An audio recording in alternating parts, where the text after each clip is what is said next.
central organization for alumni to engage with the university and students. We're a central organization. That's why the next month you're going to see this survey going on.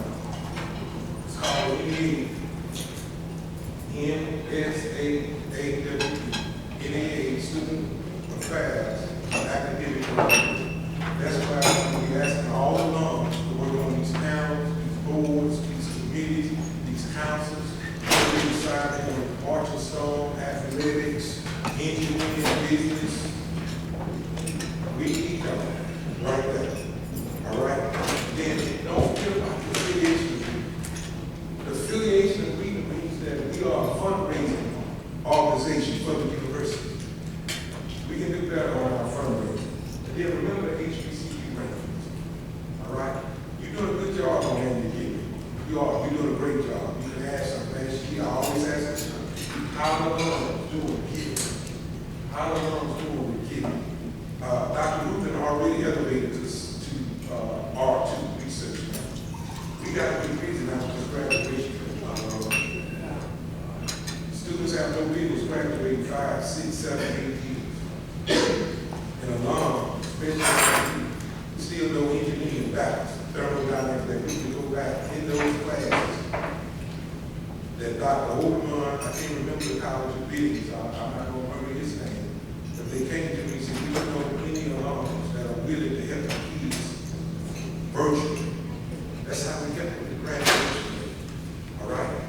And then the student experience. I'm serious about that team. Somebody said, you know, 95 an hour, I had to do it all by myself. They said, I need to do a better job of delegating.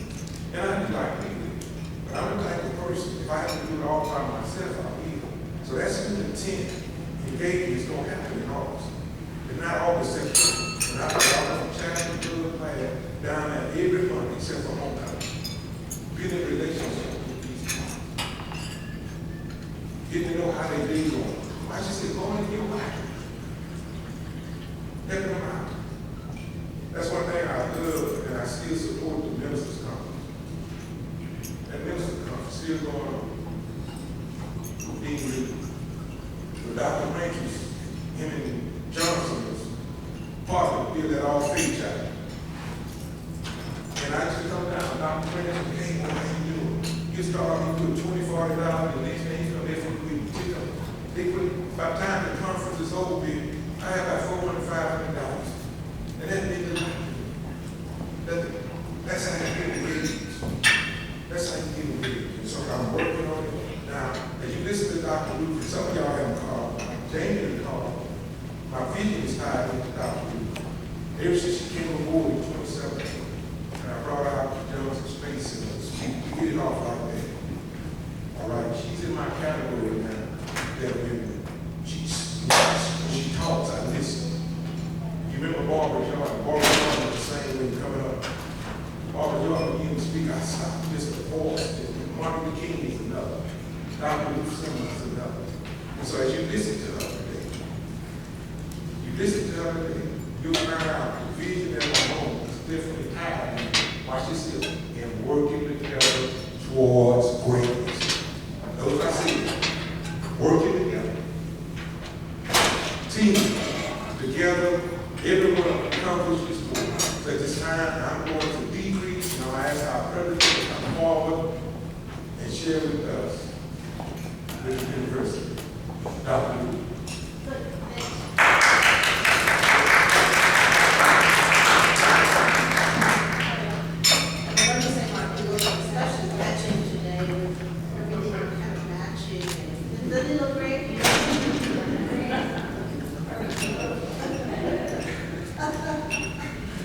Now look, we're family, so I just want to set the rules from the beginning, or from the beginning. And that is, we'll have a number of people coming to talk, interrupt, ask questions when you want to.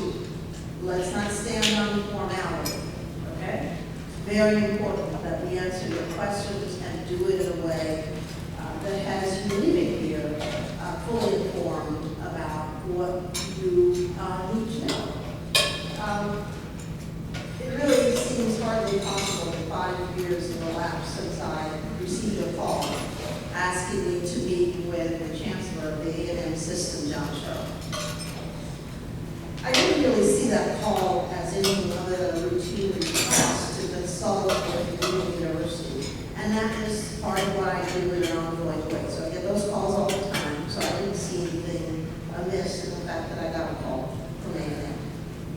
But then the request to serve as interim president and then president of Prairie View really came as a surprise. First, in the hierarchy of academic protocol, one moves steadily upward in positions. That's the way it is. We call it the ladder. So I knew that any decision to lead a small regional institution, smaller regional institution, would be regarded by a lot in the higher education establishment as shocking, if not senseless. But I was in a position where I could make my own decisions because I was no longer building it. It's a great place to be honest with you, to have done your career and to be free to make decisions based on what you want to do and what you value. I didn't realize how extraordinarily satisfying that would be. It is. But I did wonder what I would find at PV and what I might bring that would be of value. As I thought about it, I looked back to my time at Spelman. I'd gone there from Princeton to make a difference. I remember people saying when I was at Princeton, "You have lost your mind, Ruth." I've been told that a lot.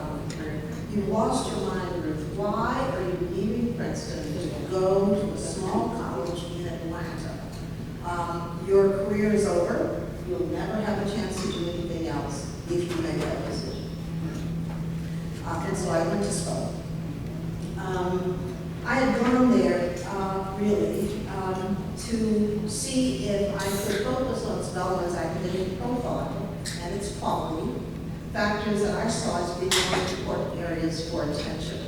Because I've been on this path since I left Dillard, to elevate HBCUs in the pantheon of great institutions in this country.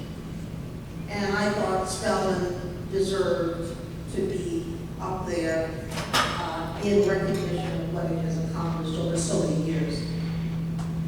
And so I focused at Spelman on the faculty, trying to redesign basically the decision-making process at Spelman.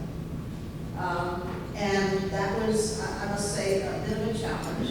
And I was quite foolish at the time. I made some very bad decisions.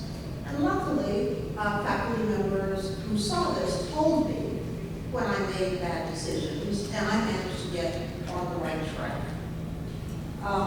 And so that work that I did at Spelman convinced me that it was possible to make a difference at an HBCU and at PV, although I didn't know what the challenges might be. So I said yes, and now I look back on our work these past 5 years to understand what has occurred and whether I was right to think a brief stint could in fact make a difference. And by the way, I just want to point out to you, do you know what the #1 HBCU is in the country? Prairie View. It's Spelman. And the board of trustees at Spelman invited me back years ago to give them some guidance on what the next steps would be. Because what they wanted to say is the work that we did to focus sharply on improving the academic profile of Spelman really led them to the top of the heap among HBCUs. Now, I regard it skeptically in some ways because Spelman is tiny.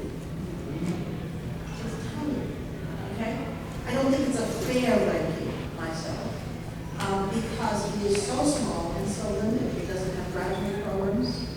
It is not a research university.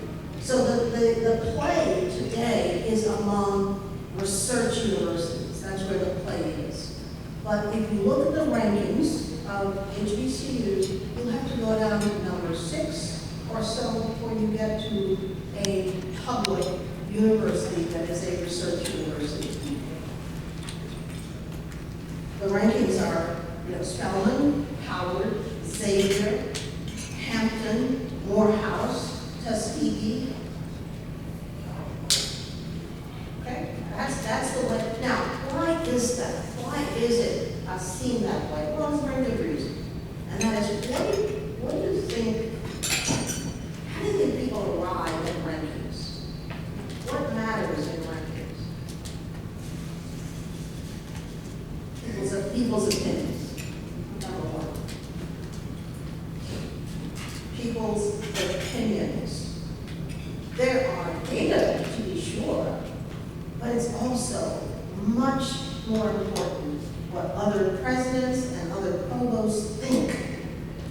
And so all those people out there, their opinion of PV is what will take PV up in the rankings. Keep that in mind.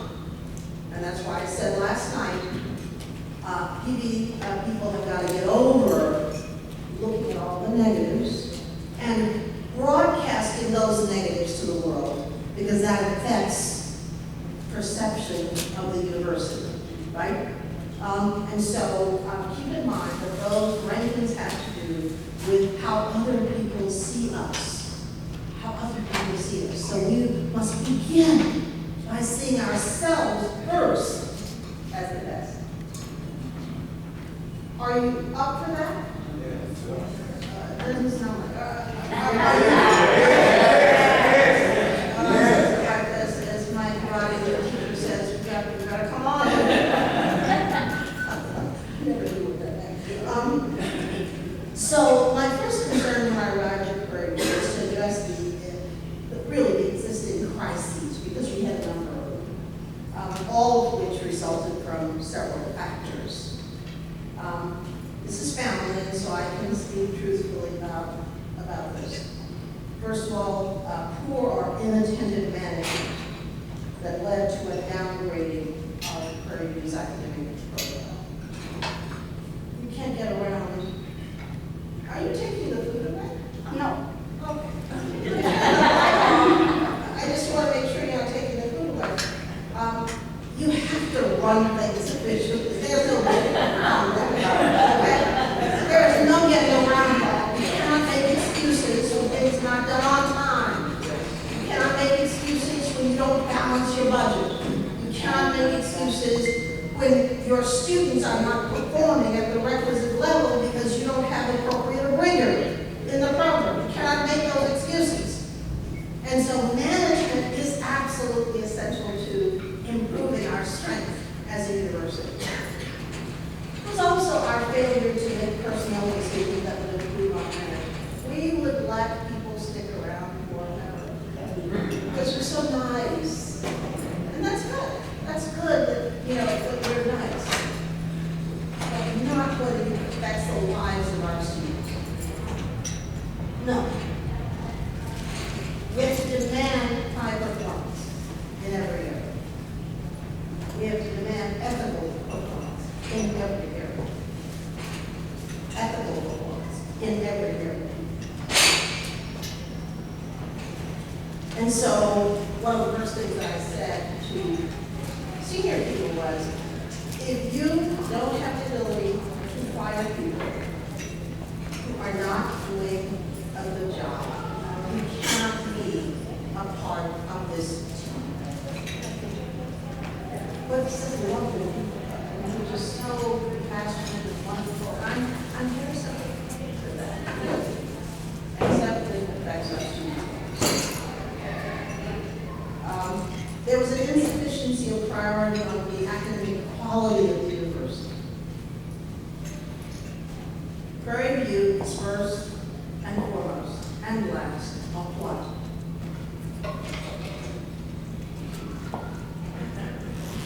Prairie View is first, foremost, and last of what?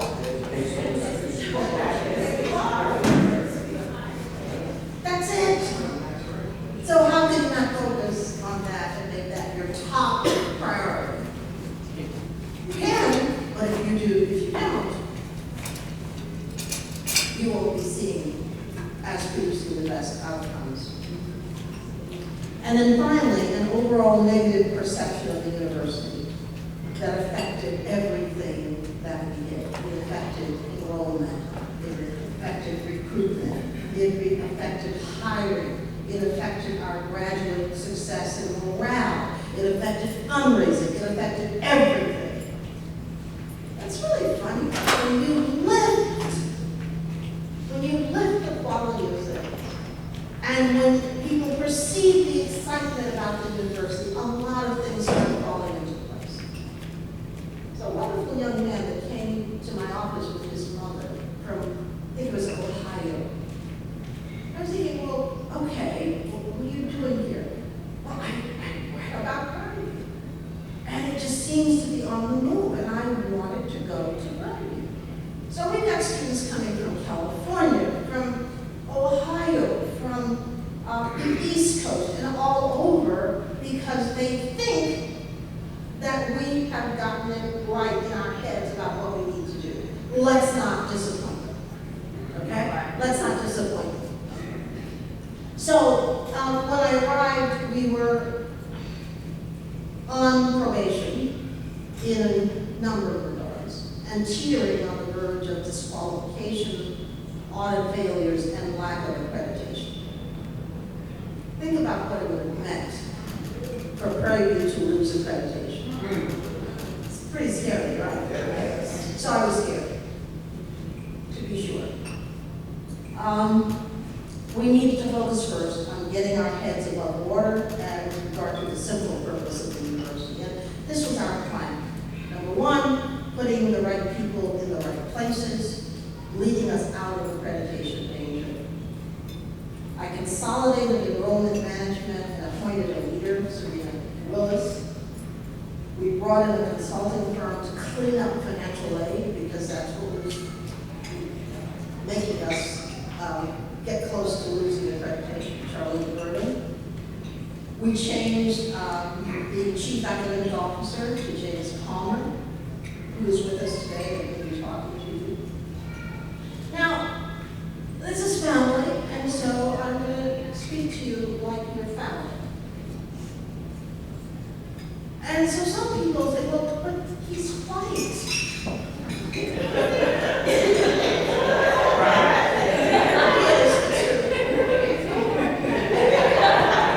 And there was a very nice man who came to see me, early in my presidency, who said, you know, there are too many white people here at the university. We need to hire black people. And so I said, well, okay, tell me this. If I've got a mediocre black person to teach our students and a really qualified white person to teach them, you'd like me to use the mediocre black person? I said, yes. So I said, get out of my office and don't ever come back to see me again because you don't care about our students. Okay? We are here to deliver the best to our students. Period. Period. And so James takes a lot of abuse. I have to tell you, he takes a lot of abuse. And I'm grateful to him because he is, I'm probably embarrassing him, but I don't care. But he has stuck with it. Yes. And he has gotten us through the most extraordinary things.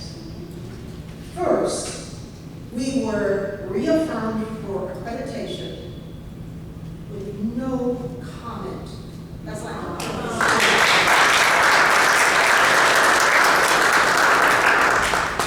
he's been working hard to hire faculty, to improve the quality of our offerings, and to make the tough decisions that have to be made in the university. We'll lose him one day to a presidency, because that's what very successful provosts end up going on to presidency.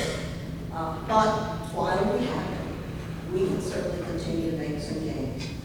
We recruited a chief student affairs officer for the White House, Tim Sams, and he was very good, but he left us to become a president. One of the things you maybe have begun to notice is all the people who are going into presidencies. That's a problem, okay, for us. But keep in mind, we cannot hold people back. If people do a good job, other institutions will look and say, wow,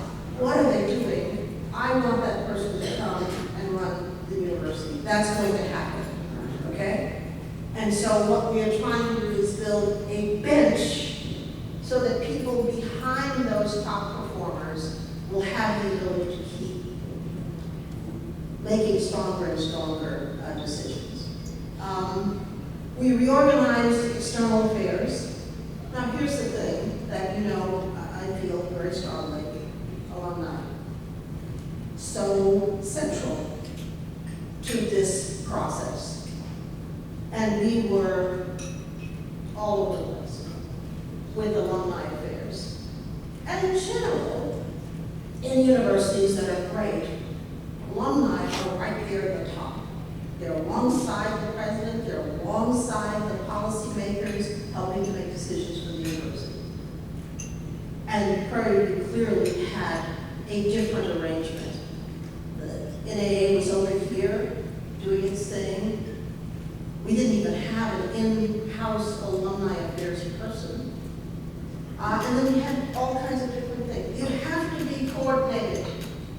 You can't have one person going off in this direction and another person going in that direction and expect people to understand what you're doing.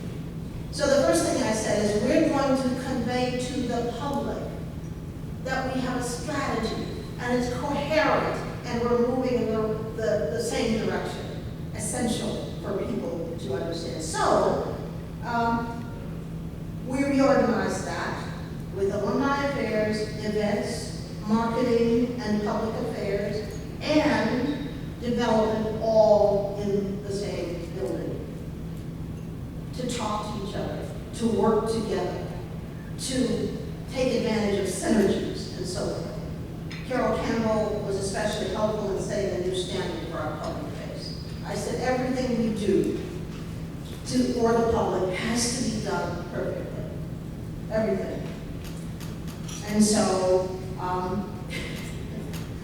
Carol is a little extreme, I understand that. She is, but there's some value in that. So I'll tell you this funny story that Carol, when Harvard asked me to do their commencement speech, Carol, as the events person, took over to coordinate me, okay? I don't think Harvard had ever seen anybody like Carol. And anyway, so she took them through the whole process, and at the end of that process, they invited her to come to Harvard to offer suggestions to them about how they should do their public events. Yeah. Dealing with Carol after that is the only And so if you've ever seen an event that Carol does, you see that there are thousands of flowers. And I don't understand what those flowers are about. And so we had an event recently, and it looked like a wedding setting. There were white roses everywhere, everywhere. And so, anyway, so Harvard invited me back for commencement, and I brought Carol with me. And then I was able to say to her, Carol, look at the Harvard stage for commencement. What do you see? She said, well, what do you mean? She didn't want to say. I said, what do you see on the Harvard stage, Carol? What do you see? Ferns. There are no flowers anywhere. And so they spent no money. They dragged those ferns and potted plants out of some office and put them up on the stage. And there you had 30,000 people watching the stage when they have unlimited resources and they're using ferns. Okay?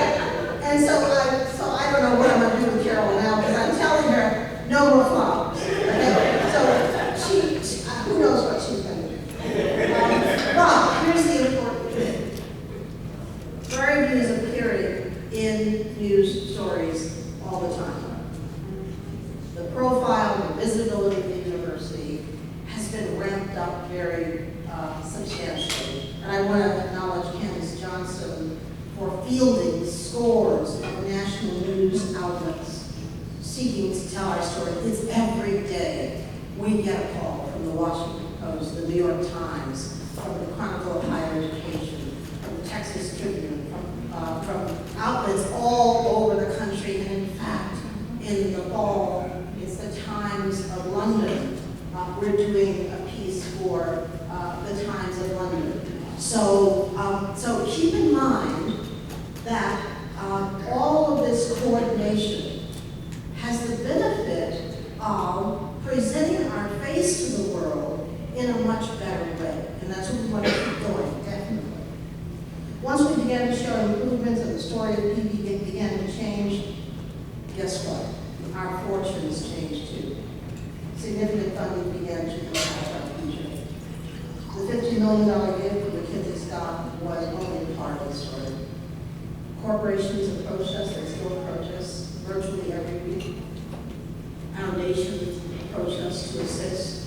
Corporations right now feel that they don't have Prairie View on their list of institutions, that something is wrong. Well, something is wrong, because we're going to talk about it, right? We went to meet with the CEO of Google, and they made some very nice sounds about how lovely it is to do diversity. And I said, okay, we're leaving this meeting now. You obviously don't respect us. I know for a fact that if other universities were sitting here with you, you'd have a lot of money on the table. So let's end this meeting now, and when you're ready to talk seriously, call us back. They called us back, and that's how we ended up with, I think it was a $30 million, $5 million gift from Google, and a commitment to be more serious about our partnerships. We cannot, as Prairie View or an HBCU, take the leavings anymore. We have to insist that we be treated as equal partners. And if we're not treated as equal partners, we must tell them, well, then I'm very sorry. You're going to have to go someplace else to deal with people who are willing to have their meetings. Okay? Self-respect is so important to our identity, okay? And we have to project that in everything that we do. So even when we're unsuccessful in getting what we want, we have to project it. So ongoing work to support faculty research has begun to make a huge difference. James has a fund where he can support scholarship that faculty are doing. He can respond when faculty have opportunities to do something. That's absolutely essential in order to keep incredible faculty like Melanie Price. I remember when I was trying to convince Melanie to come back home, I asked her, and her sister, by the way, and I asked them to come back to Prairie. And I didn't know, she jobs, major universities, and so forth. Okay, so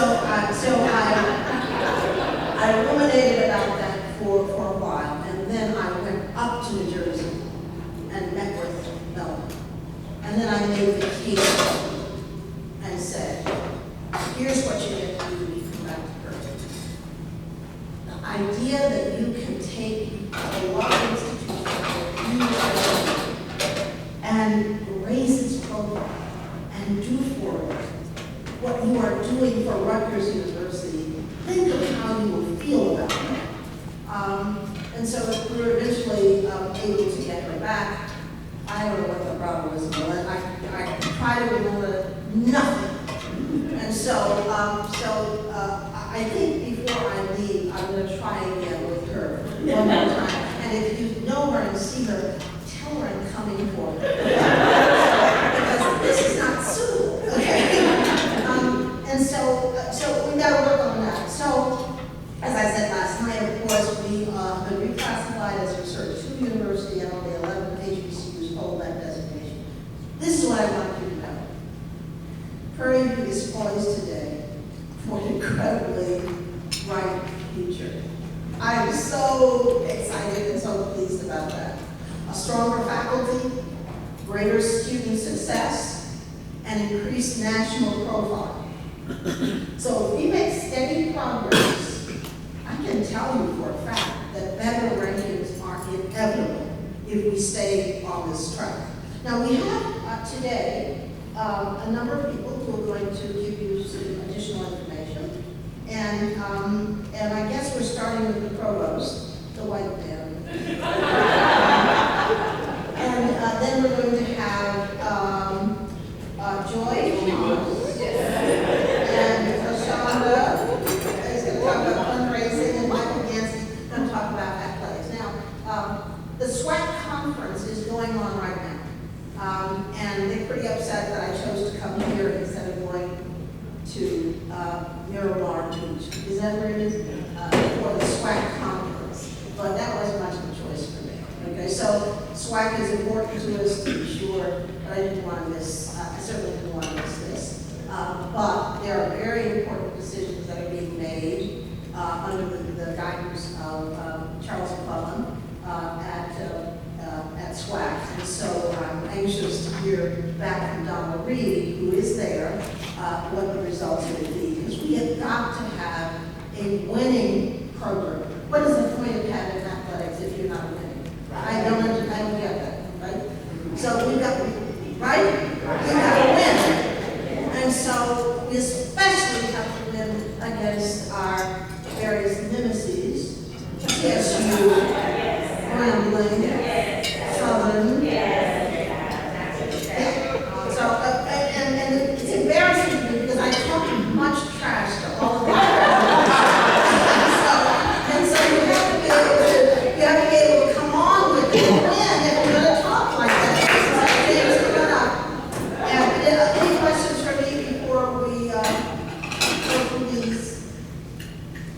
Yes, sir. Dr. Ruth, congratulations on such great work here at Prairie View. My statement is, now that we're on a glide path for success, how do we stay on that glide path? How do you encourage us to stay on that glide path? Well, first of all, I wouldn't call it a glide path exactly. Okay, so here's what happens at leading universities. They are always on their toes, worried. Okay? If you don't think Harvard is worried about the fact that they are ranked number 2 behind MIT, and they are working feverishly every day to turn that around, right? Every university is poised to lose their place if they don't do the appropriate things. And that's why we're in a very competitive environment, but we are so lucky. We are so lucky at Prairie View. Because if we really focus on this and continue with what we're doing, we stand to attract the best Black and Latino and other minds in the universe, okay?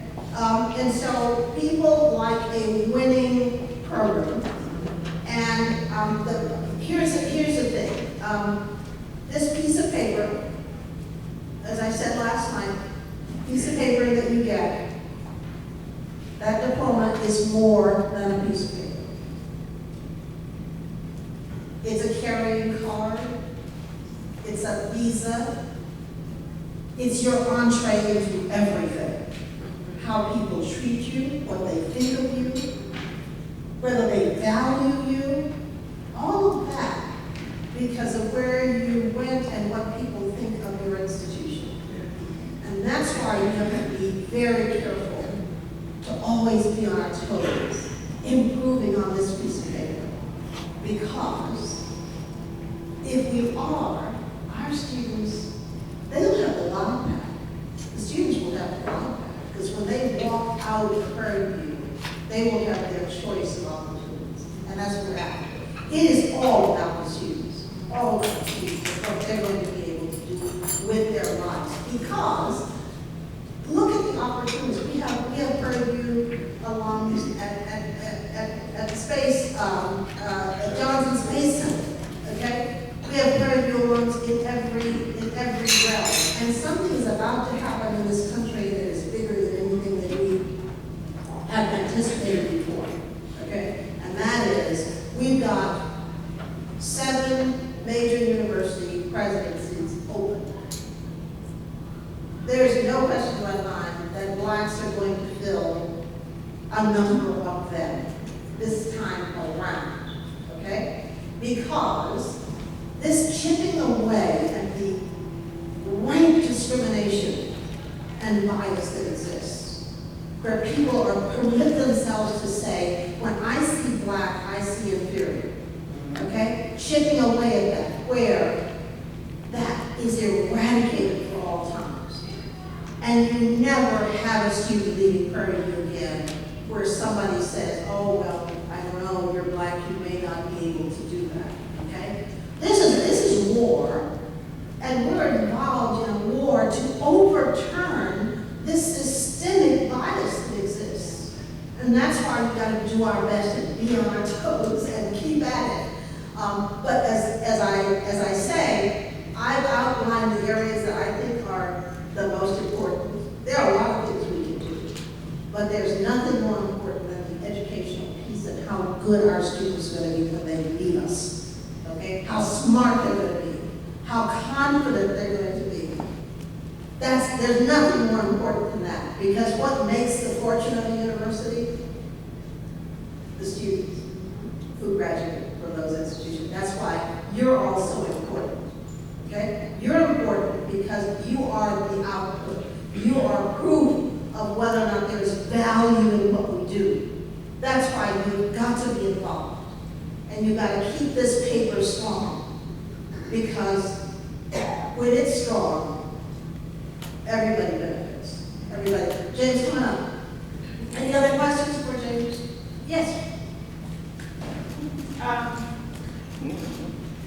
My name is Joyce Carroll, class of 71, educator for 38 years, took that Prairie View diploma and waited all across San Antonio. Now I'm president of our local alumni association. I need to be able to get, I really good, well paid, but I need to be able to get more of that information in San Antonio. I need that connection. I hear you, I love what you say. I understand what you say, preached it for years. We have students all across San Antonio, and we have, 17 different school districts. I see kids coming from other school districts, coming to Prairie View, and like, these people are here. But there are alumni in San Antonio, and I'm working with my heart out trying to connect with them. But I need a little bit of additional. Okay, so let me suggest a few things. We can do targeted outreach, okay? So one of the things that you always want to do in the market where you are, you have to know what the trendsetters, where the trendsetters are, okay? And if it's the fact that HEB is domiciled in San Antonio, you go at HEB and you say, okay, HEB, you're our partner. We need you to do the following things. What you're trying to do is have more and more visibility. And one of the easiest things in the world to do is to get our articles in local papers. They want that. So we have to find the students and tell their story and inspire people, okay? Telling the story. We also have to get, we have not been very good at getting publications out in a timely way, okay? And that's part of it also. Every single month, we get publications from around the country. Every week, I get an alumni magazine from Princeton, every week. Okay? That's the competition. It's that volume of information. And a lot of people are very enamored with the internet, and they think that if you throw something on the internet, that people are going to get it. No. Okay? Because it's easy to bypass the internet. But when you have a piece of paper like this, it hangs around a long time, right? And so it's going to be on some coffee table somewhere. And people are going to see it, and they're going to say, well, gee, I saw this publication from Prairie View, and I wonder what's happening with this. So I've been advocating that we really need to do more and more of that and not abandon the idea of publications. But we have to have a systematic way of delivering them with high quality on an ongoing basis. I thought that with a staff establishing an alumni affairs office, that's really part of what I was after, is an alumni affairs office on campus that was going to be telling your stories all the time, okay? Publishing, rapid, constantly. And so that's not working as well as I had envisioned, so you can expect to see changes soon as a consequence. We've got to do that. Telling the stories of what alumni are doing, that is the most prominent thing that universities do to prove their worth. That's what they do. We've got to be on that train. So we need to bring that to you. And the final thing I'd say is, are we coming to San Antonio enough? When you play UIW, I can get a crowd. We actually built up that area stadium this past year. I don't think we're coming this year, but I mean, for the game, even though that was the only game the Prairie View possibly came to that. Well, I mean, that's not good. Okay, I'm just over that. But here's what local alumni can do, okay? I spent the last 5 years drumming up events that don't exist, okay? And that's why, Michael Dyson tells me, he said, Ruth, you're not an icon. You just con people out. And he says that because I have people come, and I don't pay them, because I'm trying to create an event that will help us tell the story of Prairie View. So you can create an event and we can come to it. And that's one way.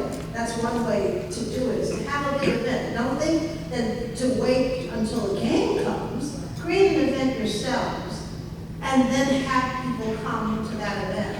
And when people get used to coming to events, it's amazing. We had recently the head of the Ford Foundation come to give our commencement speech, and they say it was the hottest ticket in town.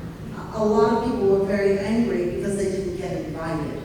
Because right now, everybody in Houston, and the mayor was there, and the head of the Greater Houston Partnership was there, the head of the Houston Museum was there, everybody wanted to be there. And so if you create that path for people and they begin to think, well, I've got to pay attention to this because something is going to happen, you're creating a pathway for that to continue. And so, as I said last night, we have India Ari coming, we have Chris Tucker coming, we have Skip Gates coming, we have Magic Johnson had better answer my call. I'm tired of him. And so if you know him, you let him know too that he had therefore I'm coming for him.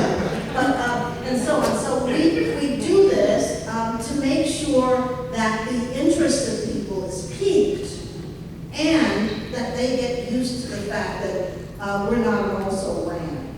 Right. We're the place.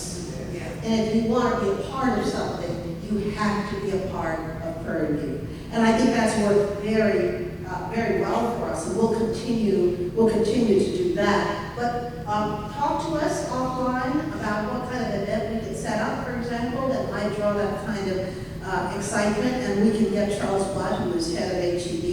He'd love to do something. He's given us $6 million. He'd love to do something with Prairie View that because I keep harassing him and saying, Charles, you've got to come to campus and so forth. And he's quite he's not ill, but he's not doing very well, and so he can't come to campus. So we can bring the campus to him.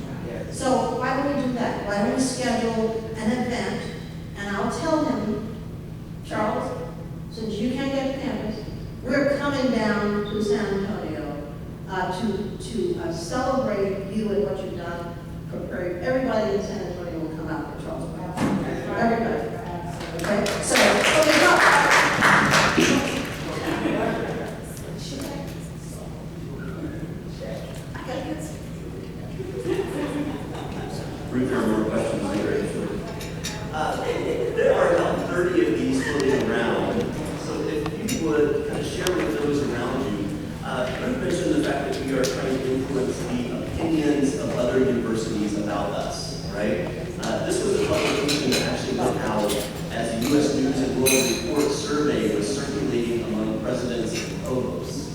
So we wanted to put this right in their hands as they were thinking about what is the university doing, what is the trajectory of this particular university. We wanted this to be a coffee table book, right, that didn't disappear. And so this is a printout because I couldn't get to campus on Thursday with the Candace's team to get copies for you. So many of you just have a printed out copy. But nonetheless, this actually went out by mail to all the presidents and provosts.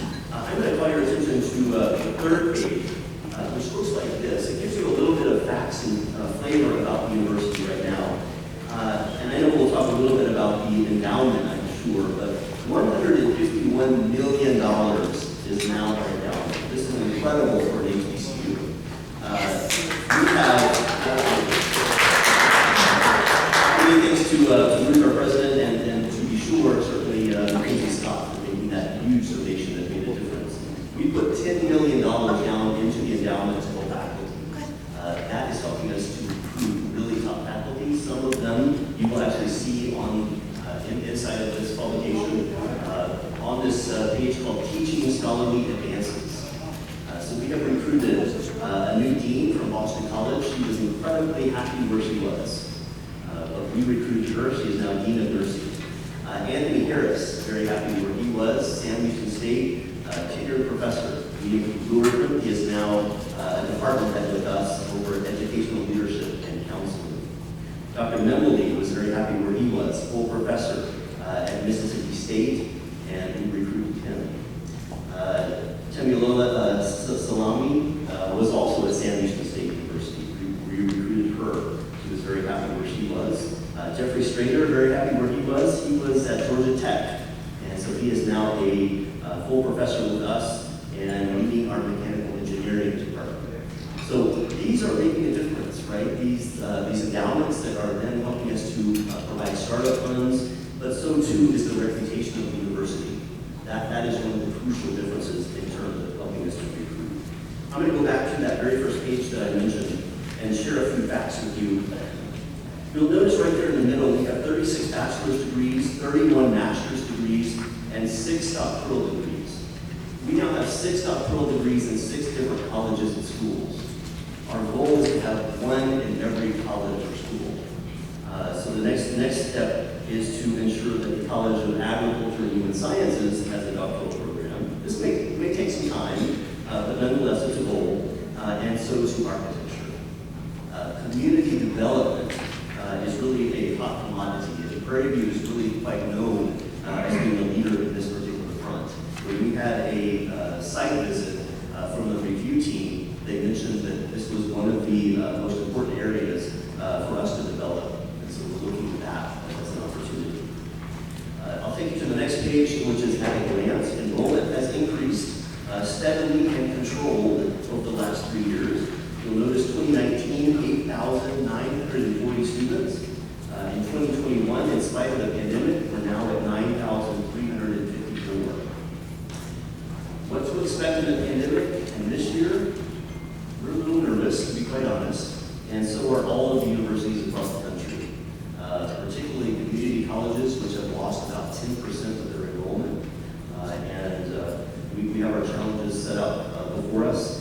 But right now, I'm happy to report, we are 500 students, about 550 students ahead of where we were last year at this very same time. So we're on the right path. That's good. The student profile is increasing as well. Look at the GPA of our high school graduates coming to Prairie View, a 3.3. Our admission standard is a 2.8. We may over time need to start looking at that. So it's inching up. We have to do better in terms of retaining students and making sure they graduate in 4 or 5 years. But nonetheless, the GPA is a good indication that we're recruiting better students.